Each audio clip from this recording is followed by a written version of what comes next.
नमस्कार, आगाज टाइम्स देख रहे हैं आप। मैं हूं आपके साथ पलक शर्मा। खबर सोनभद्र से है। युवती ने संदिग्ध परिस्थिति में की आत्महत्या। पाइप में दुपट्टे के सहारे फंदे से झूलता मिला शव।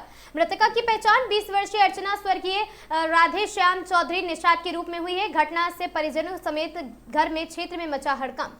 परिजनों के अनुसार शुक्रवार दोपहर घर से निकली थी युवती। रात घर तक न लौटने पर परिजनों ने की है तलाश। सुबह बहन ने दूसरे घर में फंदे से लटका पाया शव। सूचना पर मौके पर पहुंची पुलिस ने शव को कब्जे में लेकर पोस्टमार्टम के लिए भेज दिया। परिजनों से पूछताछ में जुटी पुलिस। आत्महत्या के कारणों की जांच की जा रही है।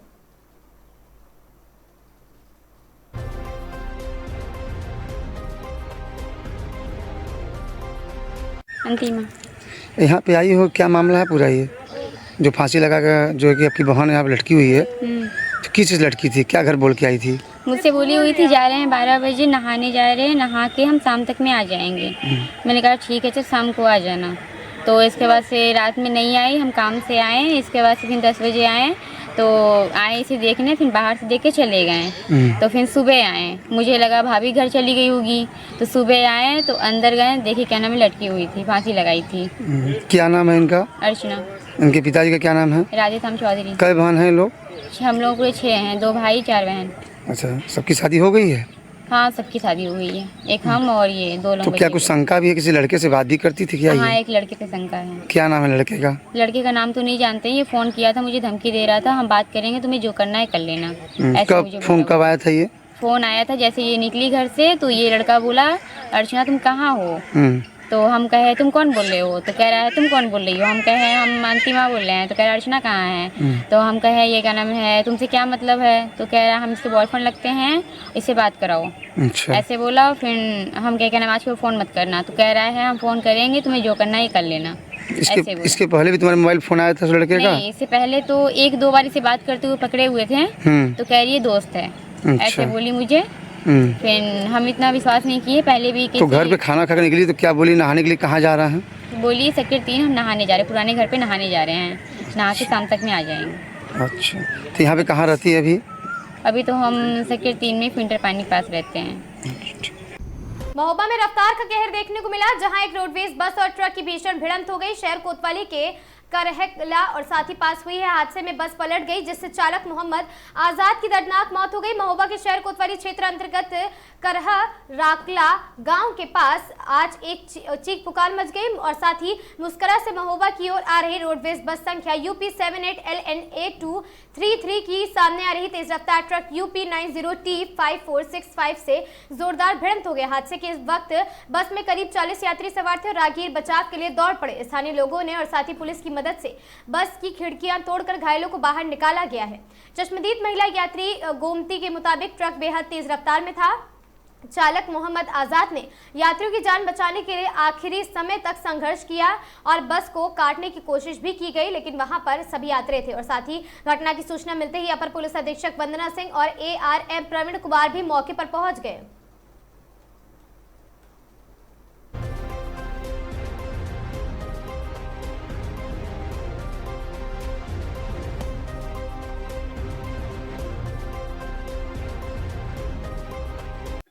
हम तो भाई सब यहाँ से रास्ता से आ रहे थे, सोए थे, हमने रोडवेज पलटी देखी और नहीं हमने देखा कुछ ड्राइवर है जो खत्म, देखो हमने गाड़ी में बस। इस तरह की चीख पुकार मच गई थी। हाँ हाँ, घटना की बात तो ये तो जनता काफी सारी थी। देखिए ये तो जनता काफी थी, 50-100 आदमी। बचाने का प्रयास किया गया गाँव वालों ने, वहाँ किसी का काटा थी, सब जने आए बचाने के लिए। कितने यात्री सवार थे बस? वही 50-60 के बीच में। गोमती कहाँ की रहने वाली है? सर हम मस्करा से आए थे, महोबा जा रहे थे, महोबा में रहने वाले हैं। अच्छा। हाँ क्या करते हो?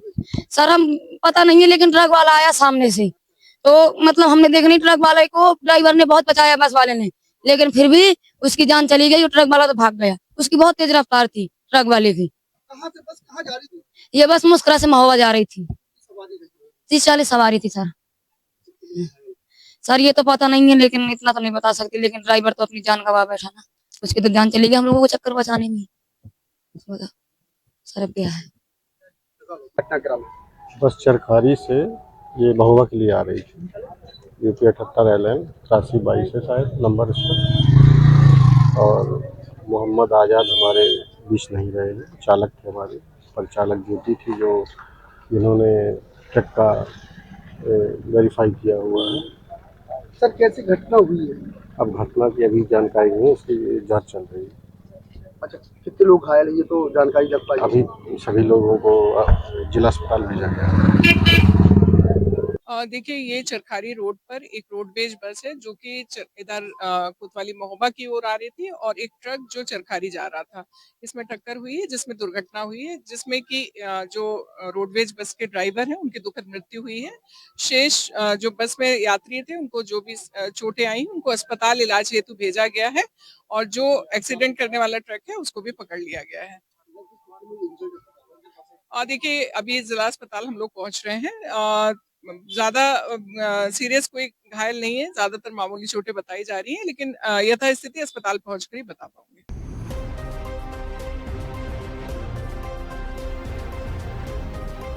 खबर कानपुर से है, जहां अब कानपुर शहर अस्त व्यस्त हो गया है। अन्नदाताओं को डाला दिया मुश्किल में काफी जगह। और साथ ही आपको बता दें, फसल का नुकसान ये कुदरत की मार कौन करेगा, गरीबों किसानों की भरपाई।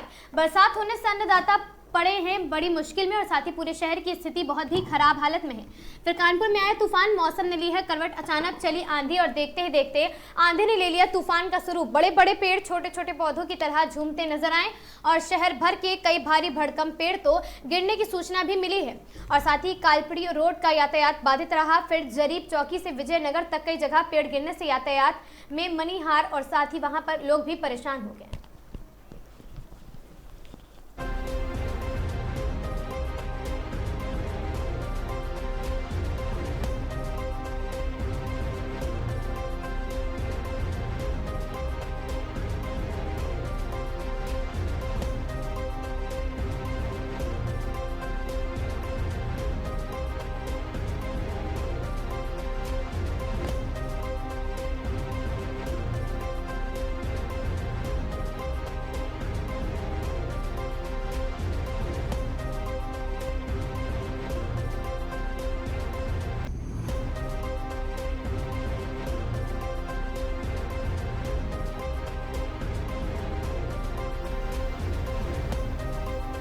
बहराइच जिले के थाना खैरीघाट पुलिस ने जाली भारतीय मुद्रा के खिलाफ बड़ी कार्रवाई करते हुए गिरोह का भंडाफोड़ किया है। पुलिस ने 500 रुपए की नकली नोट छापकर बाजार में छापने वाले खपाने वाले 4 आरोपियों को गिरफ्तार किया है। बताया जा रहा कि यह गिरोह काफी समय से सक्रिय था और बाजार में नकली नोट खपाने का काम कर रहा था। क्षेत्राधिकारी महसी पवन कुमार ने बताया कि मुखबिर की सूचना पर पुलिस ने त्वरित कार्रवाई करते हुए सभी आरोपियों को गिरफ्तार कर लिया है। बरामद नोट प्रथम दृष्टया जाली प्रतीत हो रहे हैं और जिनकी जाँच कराई जा रही है।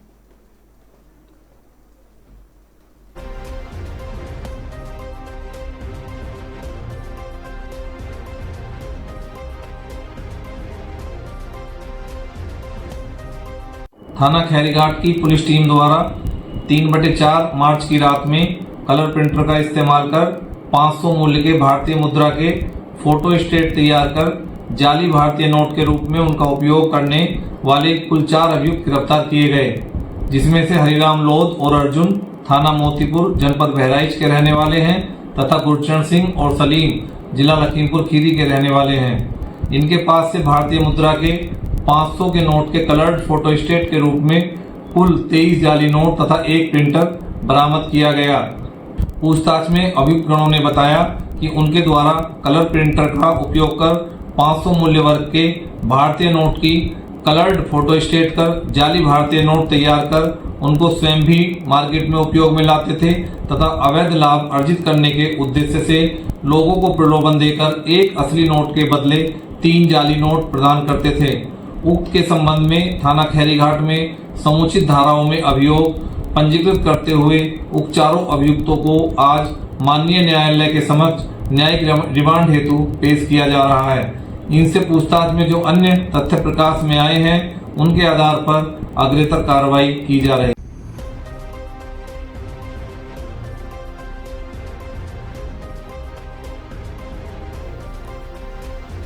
उत्तर प्रदेश की जनपद अमरोहा पुलिस अधीक्षक अमरोहा श्री लखन सिंह यादव के निर्देशन में अपराध एवं अपराधियों के विरुद्ध चलाए जा रहे अभियान के क्रम में थाना नौगावा सादात पुलिस को महत्वपूर्ण सफलता प्राप्त हुई है। दिनांक 4 अप्रैल 2026 को समय लगभग आपको बता दें कि 2 बजे डायल 112 पर कॉलर इमरान पुत्र तहजीब हसन निवासी मोहल्ला पापड़ी थाना नौगावा सादात जनपद अमरोहा द्वारा सूचना दी गई। अज्ञात चोर द्वारा उसके घर का ताला तोड़कर नगद धनराशि चोरी कर ली गई है। सूचना पर प्रभावी निरीक्षक थाना नौगावा सादात में पुलिस टीम के साथ मौके पर पहुंचकर जांच की गई। घटना के अनावरण हेतु ऑपरेशन त्रिनेत्र के तहत लगे सीसीटीवी कैमरे एवं स्थानीय सूचना तंत्र की सहायता से तत्परता से कार्रवाई करते हुए मात्र 2 घंटे के भीतर घटना का सफल अनावरण किया गया। लगभग 2 बजे इमरान पुत्र तहजीब थाना नौगावा सादात द्वारा डायल 112 पर यह सूचना दी गई कि उसके घर से किसी अज्ञात चोर द्वारा नगद धनराशि चोरी कर ली गई है। इस सूचना पर तत्काल पुलिस बल मौके पर पहुंचा। घटनास्थल के आसपास लगे सीसीटीवी एवं स्थानीय लोगों से पूछताछ के आधार पर घटना का मात्र 2 घंटे के अंदर ही सफल अनावरण कर लिया गया है। पुलिस टीम द्वारा अभियुक्त जुबैर अब्बास पुत्र हैदर रजा निवासी मोहल्ला साहबरी थाना नौगावा सादात को गिरफ्तार किया गया है एवं नगद धनराशि की 100% बरामदगी की गई है। इस संबंध में अभियोग पंजीकृत किया जा रहा है एवं अग्रिम वैधानिक कार्रवाई भी की जा रही है। आज दिनांक 4/4/2026 को समय लगभग 2 बजे इमरान पुत्र तहजीब थाना नौगावा सादात द्वारा डायल 112 पर यह सूचना दी गई कि उसके घर से किसी अज्ञात चोर द्वारा नगद धनराशि चोरी कर ली गई है। इस सूचना पर तत्काल बलुआ थाना क्षेत्र के गांव की रहने वाली नाबालिग लड़की के साथ दूसरे गांव के युवक ने गुरुवार की रात शारीरिक संबंध बनाया। इसके साथ ही लड़की की मां के खाते से 45,000 रुपए भी गायब कर दिए और साथ ही जब इस बात का पता परिजनों को हुआ तो शुक्रवार की रात बलुआ थाने पर प्रार्थना पत्र दिया गया। शनिवार को बलुआ पुलिस ने 2 को हिरासत में लेकर न्यायालय भेज दिया है। थाना क्षेत्र के बगल गांव के रहने वाले थाना क्षेत्र के ही एक गांव के रहने वाली नाबालिग लड़की की 2 अप्रैल गुरुवार की रात फोन करके घर बुलाया, फिर उसके साथ पति पत्नी जैसे शारीरिक संबंध बनाए। 4 बजे भोर अपने दोस्त सौरभ यादव के घर पर भेज दिया। रात में घर न पहुंचने पर परेशान परिजनों ने डायल 112 नंबर पर फोन किया और पुलिस उसके घर पहुंचकर लड़की के मोबाइल पर फोन करने लगी। तब लड़की आ गई और साथ ही लड़की के पिता ने बलुआ थाने में शुक्रवार को शाम को तहरीर दिया और नाबालिग लड़की को बहला फुसलाकर शारीरिक संबंध बनाने से मेरी पत्नी के साथ बैंक खाते से 45,000 रुपए निकाल लिए, ऐसी एफआईआर दर्ज कराई है। थाना बलुआ पर एक बलात्कार की सूचना मिली है, जिस पर तत्काल संज्ञान लेते हुए थाना बलुआ पर बीएनएस और पॉक्सो की सुसंगत धाराओं में मुकदमा दर्ज कर लिया गया है। कुल 2 अभियुक्तों के विरुद्ध एफआईआर दर्ज की गई है। अग्रिम इन्वेस्टिगेशन की कार्रवाई के तौर पर पीड़िता को मेडिकल परीक्षण के लिए भेज दिया गया है। पीड़िता सुरक्षित है। अभियुक्त को अभिरक्षा में लेकर उनसे पूछताछ और अग्रिम साक्ष्य संकलन की कार्रवाई की जा रही है। शांति व्यवस्था की स्थिति सामान्य है। मैडम, आरोप है पीड़ितों का कि शुक्रवार की रात्रि की घटना है, आज मुकदमा दर्ज हुआ 2 दिन का। जैसे ही थाने पर सूचना दी गई है वैसे ही तत्काल मुकदमा थाने पर पंजीकृत किया गया है और अग्रिम कार्रवाई की जा रही है। बलुआ में रेप का मामला है, क्या है? थाना बलुआ पर एक बलात्कार की सूचना मिली है, जिस पर तत्काल संज्ञान लेते हुए थाना बलुआ पर बीएनएस और पॉक्सो की सुसंगत धाराओं में मुकदमा दर्ज कर लिया गया है। कुल 2 अभियुक्तों के विरुद्ध एफआईआर दर्ज की गई है। अग्रिम इन्वेस्टिगेशन की कार्रवाई के तौर पर पीड़िता को मेडिकल परीक्षण के लिए भेज दिया गया है। पीड़िता सुरक्षित है। खबर बहराइच से। बहराइच में तेज आंधी और तूफान ने तबाही मचाई है। नगर क्षेत्र के चांदनी चौराहे के पास एक बड़ा हादसा उस वक्त टल गया जब एक 3 मंजिला इमारत पर लगा भारी भरकम बीएसएनएल टावर अचानक भरभरा कर सड़क पर जा गिरा।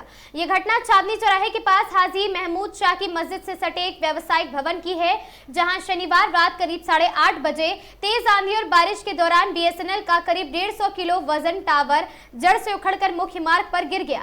टावर गिरने से इमारत की रेलिंग भी क्षतिग्रस्त हो गई और कुछ देर के लिए इलाके में अफरा तफरी भी मच गई।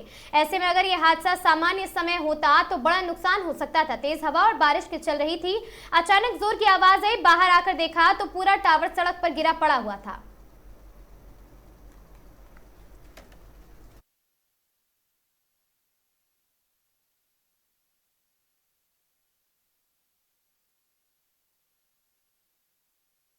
दादा, ये क्या हादसा हुआ है? कैसे ये गिरा है टावर? क्या हुआ? भैया आंधी पानी आया था। हाँ, उसी में ये गिर गया भैया पूरा। अच्छा, किसी को चोट तो नहीं लगी? नहीं, किसी को चोट नहीं लगी भैया, बच गया थी। मतलब मतलब कोई दिक्कत नहीं है।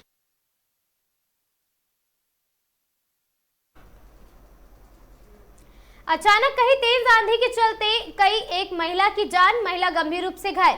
घर से मंदिर जाते समय अचानक तूफान आने के कारण पेड़ के नीचे खड़ी थी महिला, अचानक पेड़ गिर जाने से एक महिला की दर्दनाक मौत, एक गंभीर रूप से घायल बताई जा रही। तुम्हारा क्या नाम भैया? करण। ये जो खत्म हुई है कौन है आपकी? कैसे क्या हुई? क्या घटना कैसे खत्म? हम तो दुकान पर थे, मंदिर गई थी। कौन से मंदिर? ये मिसर्ग रोड पर। हाँ। क्या हुआ वहाँ पे? अचानक से आंधी आई, फिर पेड़ के पास खड़ी थी, फिर अचानक से गिरी। पेड़ गिर गया। तो मम्मी ताई थी और कौन साथ में कौन था? बस और आस-पास के लोग थे। अच्छा। सीतापुर में तेज आंधी आने से अज्ञात कारण से 10 घरों में लगी भीषण आग, 2 महिलाओं की दर्दनाक मौत, एक बच्ची घायल बच्ची को सामुदायिक स्वास्थ्य केंद्र बिस्वा में कराया गया भर्ती। बच्चों की हालत देखते हुए डॉक्टर ने जिला अस्पताल में किया रेफर। आग बुझाने के लिए फायर ब्रिगेड की गाड़ियां मौके पर पहुंची। कड़ी मशक्कत के बाद आग पर काबू पाया गया है। क्षेत्रीय विधायक आशा मौर्य पहुंची घटनास्थल पर। एडीएम और साथ ही क्षेत्र अधिकारी के साथ अन्य अधिकारी पहुंचे घटनास्थल पर। अधिकारियों ने फोन के माध्यम से प्रशासनिक अधिकारियों, पुलिस, फायर सर्विस, डॉक्टरों की टीम को गांव पहुंचकर मदद के लिए निर्देशित किया है।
बच्चे के अपहरणकर्ता को पुलिस ने किया लंगड़ा। अपहरणकर्ता और पुलिस के बीच हुई मुठभेड़। पुलिस मुठभेड़ में अपहरणकर्ता घायल, चल रहा इलाज। 7 घंटे के अंदर अपहरणकर्ता के चंगुल से बच्चे को पहुंचाया परिजनों के पास। दोपहर 2:30 बजे पुलिस को मिली थी सूचना। पुरवा थाना क्षेत्र के बेलवा गांव के रहने वाले कक्षा 5 के छात्र थे। अपहरण की मिली सूचना, मुकदमा दर्ज कर पुलिस बच्चे का और साथ ही अपहरणकर्ता की कर रही है तलाश। बच्चे और अपहरणकर्ता की मुखबिर ने दी सूचना और साथ ही अशोहा थाना के पड़वा खेड़ा पावर हाउस के पास दोनों की सूचना मौजूदगी की मिली और पुलिस को मिली सूचना पर मौके पर पहुंची पुलिस अपहरणकर्ता को पकड़ने के लिए किया प्रयास। आरोपी के पास से एक तमंचा, कारतूस, मोबाइल फोन और मोटरसाइकिल बरामद की गई है। आज दोपहर थाना बिहार पर सूचना मिली कि एक बच्चा जो लगभग उम्र 11 वर्ष है वो मोतीखेड़ा गांव के पास से, पुलिया के पास से किडनैप कर लिया गया है। सूचना पर थाना पुलिस मौके पर गई और पता किया गया तो पता चला कि उसी के गांव का रहने वाला शिव कुमार, जिसकी उम्र लगभग 45 वर्ष है, उसने उस बच्चे को किडनैप किया है। उसके पिता की तहरीर पर सुसंगत धाराओं में थाना बिहार पर मुकदमा पंजीकृत करके थाना बिहार की पुलिस एसओजी और सर्विलांस की मदद से बच्चे को तलाश कर रही थी। इसी बीच मुखबिर की सूचना पर थाना बिहार की पुलिस को पता चला कि पड़वा खेड़ा जो थाना असोहा अंतर्गत है, वहां पावर हाउस स्टेशन के पास वो बच्चा प्रतीत हो रहा है। इस सूचना पर विश्वास करते हुए पूरी पुलिस टीम मौके पर यहां आई और पुलिस को आता देख शिव कुमार मौके से भागने लगा और जैसे ही पुलिस टीम से घिरा हुआ देखा तो उसने पुलिस पार्टी पर फायर कर दिया। मुठभेड़ में शिव कुमार घायल हुआ है, जिसका इलाज अस्पताल में कराया जा रहा है। बच्चे को सकुशल बरामद किया गया है। अन्य विधिक कार्रवाई इसमें अमल में लाई।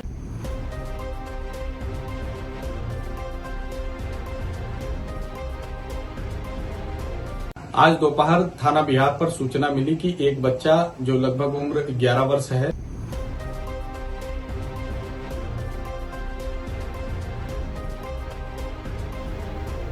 आज दोपहर कौशाम्बी जिले में अपराधियों के खिलाफ चलाए जा रहे अभियान के तहत सराय अकिल पुलिस और साथ ही एसओजी की संयुक्त टीम ने एक मुठभेड़ के बाद एक वांछित बदमाश को गिरफ्तार किया है।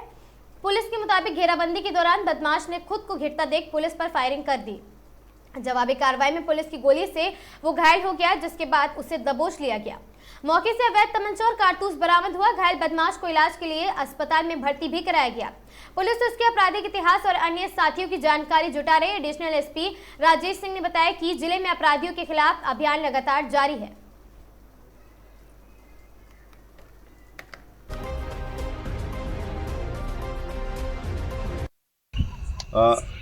मार्च के महीने में जनपद कौशाम्बी के थाना करारी और सरायकिल में चैन महिलाओं के साथ चैन स्नैचिंग की घटना हुई थी, जिसमें मुकदमा दर्ज किया गया था। उसमें जरिए सर्विलांस एवं अन्य साक्ष्यों को एकत्र करते हुए हमारी टीम ने 2 अभियुक्त प्रकाश में लाए थे, जिसमें एक मौके पर गिरफ्तार हुआ था। उसके पास से छीने हुए मंगलसूत्र बरामद हुए थे। एक अभियुक्त उसमें से फरार चल रहा था। आज सूचना मिली कि दूसरा अभियुक्त जो प्रकाश में आया था उसका नाम अमित है, वो आज पूरा मुफ्ती रहने वाला है। वो सूचना मिली कि प्रयागराज से और इधर हजारी पूर्वा की तरफ आ रहा है कौशाम्बी में। वो किसी घटना को अंजाम देने के प्रयास में था। टीम ने घेराबंदी की और उसे हजारी पूर्वा के पास जो है वो उसको घेर लिया। जब वो भागने लगा तो पुलिस पर फायरिंग किया, जिससे जवाबी कार्रवाई में उसके पैर में गोली लगी और उसे तत्काल हॉस्पिटल भेजा गया। मौके से उसके पास से एक बाइक बरामद हुई है, जिसकी जांच की जा रही है वो कैसी है, और साथ ही 315 बोर का एक असलहा, 2 खोखा और एक जिंदा कारतूस उसके पास से बरामद हुआ है।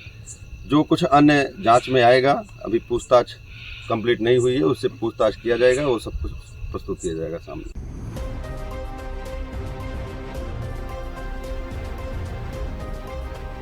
इटावा के भथना क्षेत्र के अंतर्गत समूह स्टेशन के पास उस वक्त हड़कंप मच गया जब ओखा से गुवाहाटी जा रही थी ट्रेन संख्या 15635 ओखा से गुवाहाटी जाने वाली ट्रेन में धुएं से भगदड़ मच गई।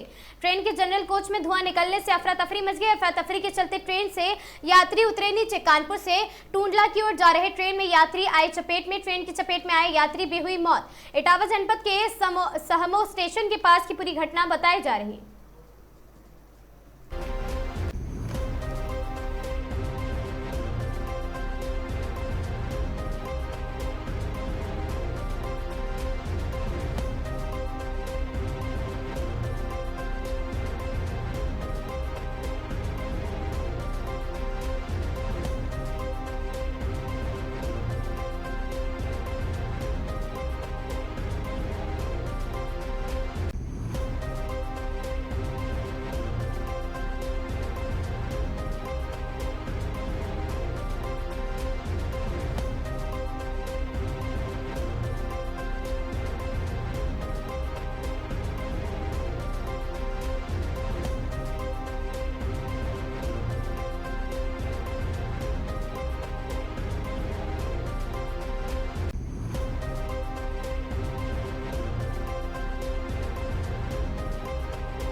थाना बिहार क्षेत्र में प्रेम प्रसंग को लेकर दो पक्षों के बीच हुआ विवाद खूनी संघर्ष में बदल गया और साथ ही जिसमें कुल्हाड़ी से किए गए हमले में एक व्यक्ति की मौत हो गई जबकि 3 लोग गंभीर रूप से घायल बताए जा रहे। घटना के बाद इलाके में हड़कंप मच गया। सूचना पर पहुंची पुलिस ने शव को कब्जे में लेकर पोस्टमार्टम के लिए भेज दिया है।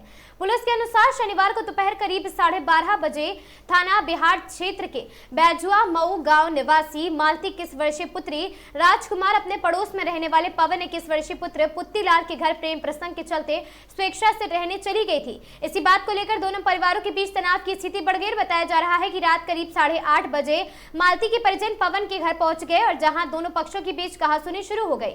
देखते ही देखते विवाद गाली गलौज और मारपीट में तब्दील हो गया। आरोप है कि मारपीट के दौरान दीपक पुत्र राजकुमार ने कुल्हाड़ी से पुत्तीलाल 50 वर्षीय के सिर पर वार कर दिया है जिससे वह गंभीर रूप से घायल हो गया है। पुलिस ने बताया कि दोनों पक्ष एक ही जाति समुदाय के संबंधी और प्रेम प्रसंग की लेकर विवाद बढ़ने से ये घटना हुई है। पुलिस ने मृतक के शव का पंचनामा भरकर पोस्टमार्टम के लिए भी भेज दिया है। घटना के बाद गांव में तनाव का माहौल भी व्याप्त है।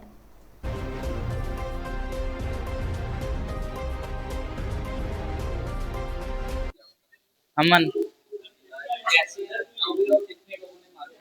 8-9 लोग थे और लड़की के चक्कर था इसलिए लव मैरिज शादी करना चाहते थे। वो लोग लड़की को मेरे घर में ढील गए थे और सुबह ढील गए थे, शाम को फिर दारू और पी के कुल्हाड़ी से मार पीट किया है। मेरे पापा को खत्म मार डाला, पूरा काट डाला बीच से। भाई मेरा थाने में है, अभी बातचीत के लिए ले गए हैं। बेजिया मौके पापा का नाम पुत्तीलाल। 3-4 लोग हैं, 3 लोग, मम्मी, आजी, हम और मेरे पापा को खत्म कर दिया उन लोगों ने। रोशन थे, दीपक, राजकुमार, फूलचंद और हाँ औरतें नहीं थी, वहाँ सिर्फ लड़के मारने आए थे। 8-9 लोग थे और बाहर के लड़के भी थे और वो दूर से मतलब डंडे वंडे दे रही थी मारने के लिए। कुल्हाड़ी दीपक, रोशन, फूलचंद 4 लोगों ने, राजकुमार, ये लोग कुल्हाड़ी से वार कर रहे थे। थाना बिहार अभी कार्रवाई के लिए ले गए हैं, कार्रवाई अभी नहीं हुई है।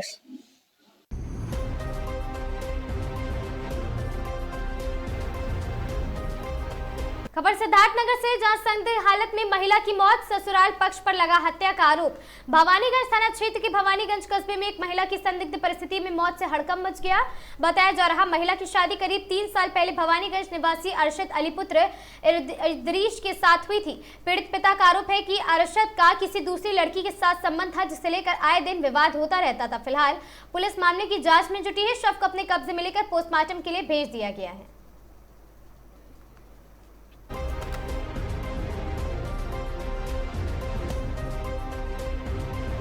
आप तक कहाँ के रहने वाले और क्या समस्या है? हमारा नाम नूर मोहम्मद है, मैं जंगलीपुर का निवासी हूँ, थाना भवानीगंज। समस्या ये है सर, हमारी बेटी का शादी 3 साल पहले भवानीगंज थाना इदरीस के यहाँ हुआ था। उनके बेटे से अरशद अली नाम है।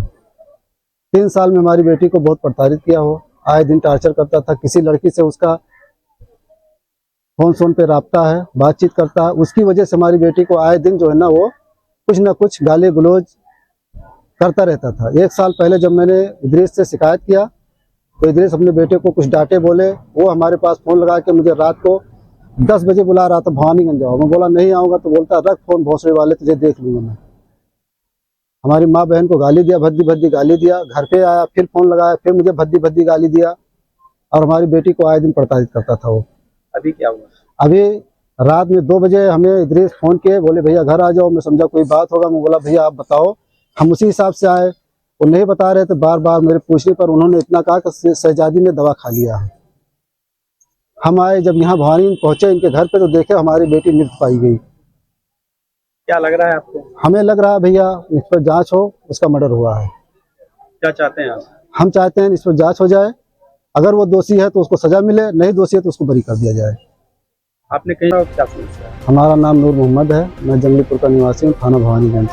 समस्या ये है सर, हमारी बेटी का शादी 3 साल पहले भवानीगंज थाना इदरीस के यहाँ हुआ था।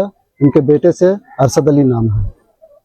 3 साल में हमारी बेटी को बहुत प्रताड़ित किया हो, आए दिन टार्चर करता था। किसी लड़की से उसका खबर खटीमा से है, जहां विधायक भुवन कापड़िक ने प्रदेश सरकार की गेहूं खरीद नीति को लेकर किया प्रेस वार्ता। उन्होंने किसानों की सहूलियत के लिए मंडी के बजाय गांव में ही क्रय केंद्र स्थापित करने की पुरजोर मांग की।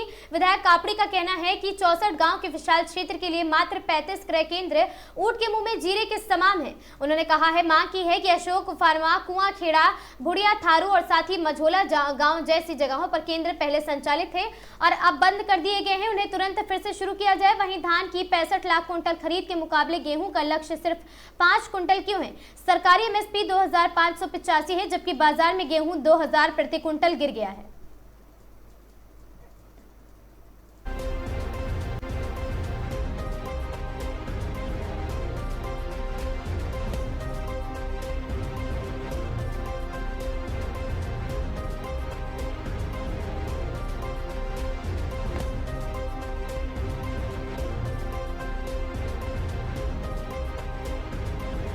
हमने सरकार से मांग करी थी कि समय पर गेहूं क्रय केंद्र खोले जाएं और एक सुनिश्चित ऐसी व्यवस्था तय की जाए कि जिससे किसानों के गेहूं को जो है सही मूल्य, सरकारी मूल्य मिल पाए।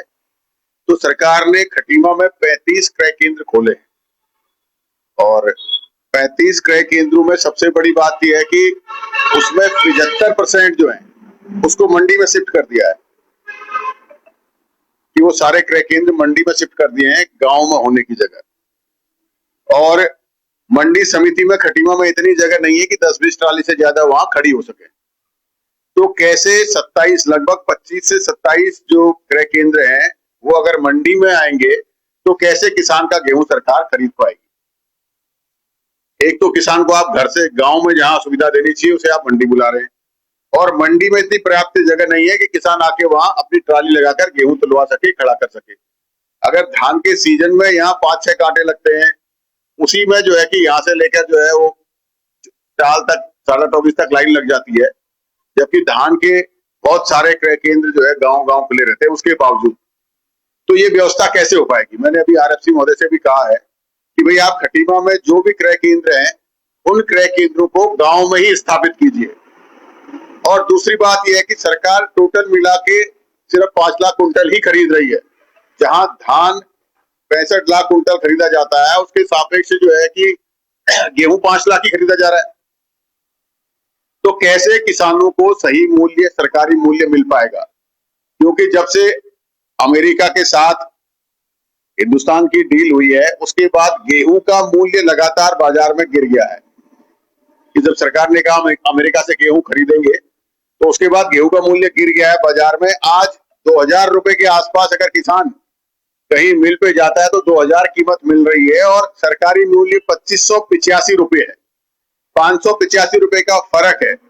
अगर एक किसान 20 कुंटल भी, छोटी जोत का किसान 20 कुंटल भी अगर गेहूं बेचता है तो लगभग 10,000 से 11,000 तक का उसे नुकसान है बाजार में बेचने पर। तो आज जहां सरकार किसानों की आय दुगनी करने की बात करती है तो सरकार इस व्यवस्था को इतना कठिन क्यों कर रही है?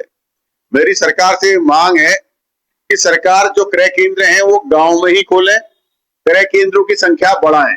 हमारे यहाँ खटीमा ब्लॉक में 64-65 गांव हैं, उसमें सिर्फ 35 क्रय केंद्र है और गांव भी बड़े बड़े हैं।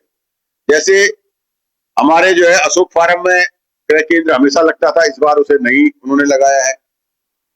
मझौला में क्रय केंद्र नहीं लगाया है, कुआंखेड़ा में क्रय केंद्र नहीं लगाया है। तो ऐसे बहुत सारी जगह हैं जहां पर पिछले वर्षों तक धान के क्रय केंद्र लगते थे, इस बार सरकार ने नहीं लगाए हैं। तो सरकार ने क्रय केंद्रों की संख्या जो है वो बढ़ानी चाहिए और प्रतिदिन जो उसकी तोल की लिमिट है उस तोल की लिमिट को कम से कम निर्धारित करना चाहिए, क्योंकि जो क्रय केंद्रों में जो उसके जो है कि क्रय केंद्रों को जो लेते हैं धान तोलने के लिए वो कह देते हैं लेबर नहीं है, बारदाना नहीं है, तो उससे किसान के फसल को वो तोलते नहीं है, बहाना बनाकर और फसल बाहर से खरीद कर तोलते हैं। तो सबसे पहली बात तो उस वहां पर वीडियो रिकॉर्डिंग होनी चाहिए।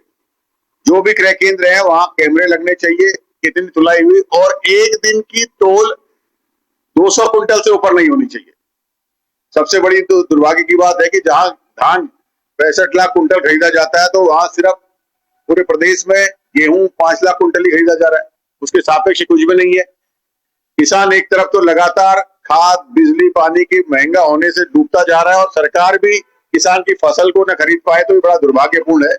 तो मेरी जिलाधिकारी से और आरएफसी से और स्थानीय अधिकारियों से ये मांग है कि सबसे पहले तो जो खटीमा के क्रय केंद्र आपने जो पिछली बार चलते थे उनको दोबारा आप जो छूटे हैं उन्हें आप दोबारा खुलवाइए, और उसके साथ ही जो 75% आपने मंडी में कर दिया है उसको आप गांव-गांव में तोल करवाइए, जिससे कि किसान को सुविधा मिल सके और किसान की तोल हो सके, और तोल की लिमिट प्रतिदिन 200 कुंटल से ज्यादा ना हो, और समय पर अधिकारी बारदाना जो आपने जिनको ठेकेदारों को आपने ठेका दिया है उन तक समय पर बारदाना जो है पहुंच जाए, बारदाने का बहाना ना हो, जिससे कि किसान की 6 महीने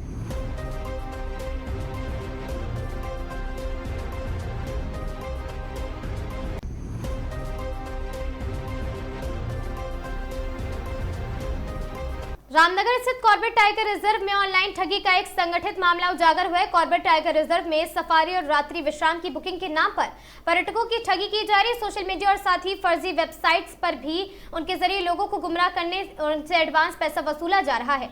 आरोप है कि शक्तिनगर पुलिस फरमान अली उर्फ फरमान नाशू ने खुद को अधिग्रहित कॉर्बेट बुकिंग एजेंट बताकर देश भर के पर्यटकों को निशाना बनाया है। बता दें कि आरोपी ने Facebook ID Corbett vendor, Instagram profile नैजा और जंगल सफारी और साथ ही एक फर्जी वेबसाइट के माध्यम से लोगों से संपर्क करता था। वह कॉर्बेट में सफारी और रात्रि विश्राम की बुकिंग कराने के लिए झांसा देकर पर्यटकों से अग्रिम रकम अपने नाम बैंक खाते में ट्रांसफर करवा लेता था।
ऋषिकेश क्षेत्र में बेहतर स्वास्थ्य सुविधाएं उपलब्ध कराने की दिशा में एक नया अध्याय जुड़ गया है। प्रसाद हॉस्पिटल और साथ ही लेप्रोस्कोपी एवं टेस्ट ट्यूब बेबी सेंटर का आज भव्य उद्घाटन संपन्न हुआ है। अस्पताल का विधिवत शुभारंभ किया गया। कार्यक्रम में चिकित्सा और प्रशासनिक जगत की कई बड़ी हस्तियां मौजूद रही।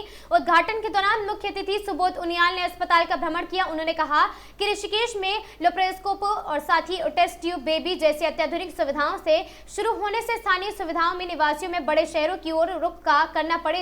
उन्होंने प्रसाद हॉस्पिटल की टीम को नई पहल के लिए शुभकामनाएं दी। कार्यक्रम के अंत में अस्पताल प्रबंधन द्वारा सभी अतिथियों का आभार व्यक्त किया गया।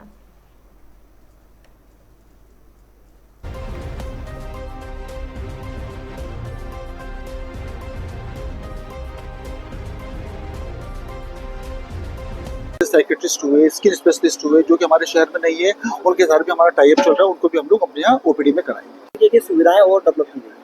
एक्चुअली क्या है कि हमने इस हॉस्पिटल में ना Prasad hospital laparoscopy and test tube baby centre develop किया है। इसमें क्या है कि हम लोग दूरबीन विधि से ऑपरेशन करते हैं।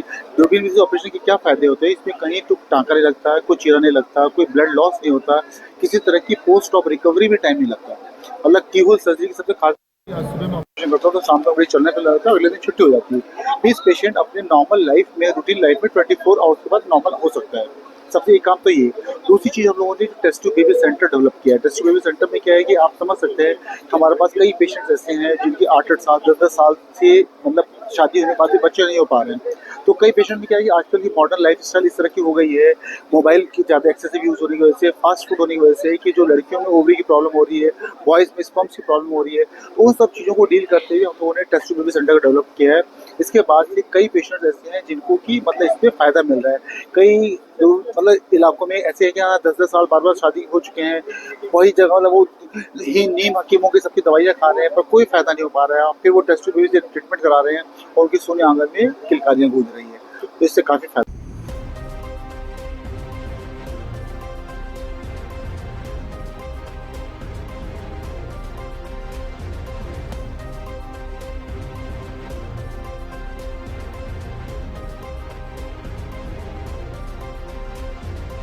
साइकेट्रिस्ट हुए, स्किन स्पेशलिस्ट हुए, जो कि हमारे शहर में नहीं है, उनके साथ भी हमारा टाई अप चल रहा है। उनको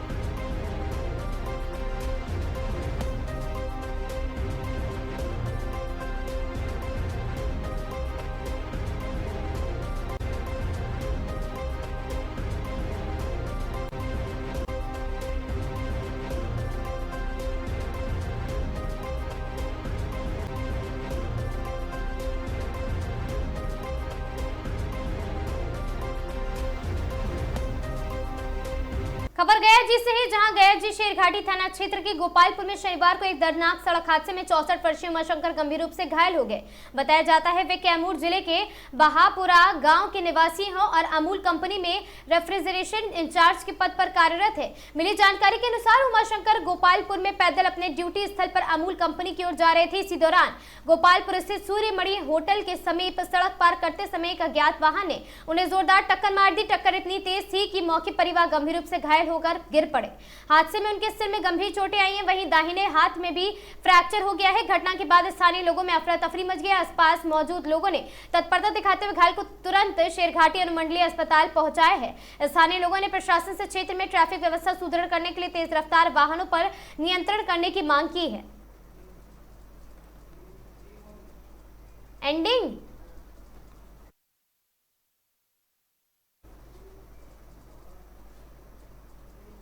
इन खबरों में आज के लिए बस इतना ही। ऐसी खबरों से लगातार जुड़े रहने के लिए बने रहें हमारे साथ और देखते रहें आगाज टाइम्स।